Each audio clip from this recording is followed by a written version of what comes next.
So many of us are getting antsy in this season that God has us in, and we're not experiencing all that God has for us, and because we have become so impatient. I found this beautiful article by Jim Stone on impatience. I'm going to give you a couple of the bullet points. It was so good, I had to give it to you exactly how I got it. Look what he says. He says, impatience is triggered when we have a goal and realize it's going to cost us more than what we thought to reach it. Anybody ever been thinking, all right, I'm going to do this, and when I do this, I'm going to get this. But then when you got knee deep in it, you said, dog, I ain't know how to do all this. Anybody ever stepped out and they went too far to go back? And they not close enough to get to their manifestation?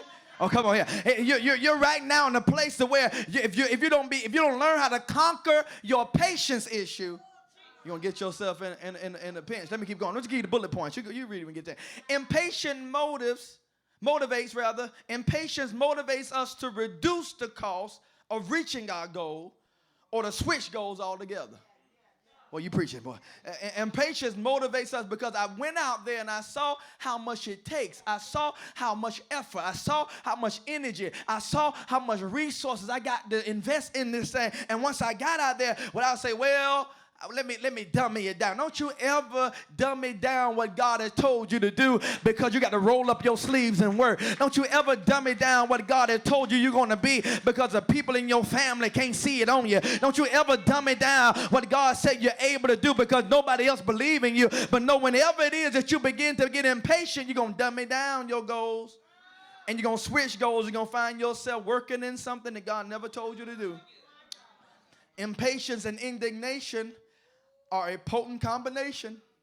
Let me break that down, north side style. You getting impatient and you hot. You impatient and you mad. Ain't looking at somebody else and they ain't prospering. Y'all ain't gonna help me here. You looking at your life, you're like, man, what in the world am I doing? Y'all are here. I mean, here you go. That's a potent, you set yourself up for the fall. Look, we're more likely, here it is, look at this, it's so good. We're more likely to feel impatience when we have more options. Let you be on the job somewhere and you're already trying to find another job and you think they finna call you Monday. You finna take nothing off nobody. Come on, let her look at me wrong. Y'all ain't gonna talk. Y'all let her say something I don't like. I'm finna quit anyway. You be in there selling out and you got more options. And this is what get a lot of people in trouble in their relationships.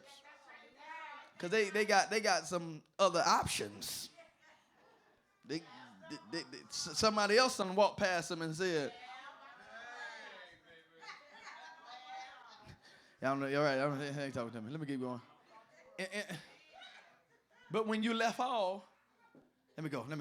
This is a whole nother message. Impatience can cost us. Anybody ever made a decision hastily?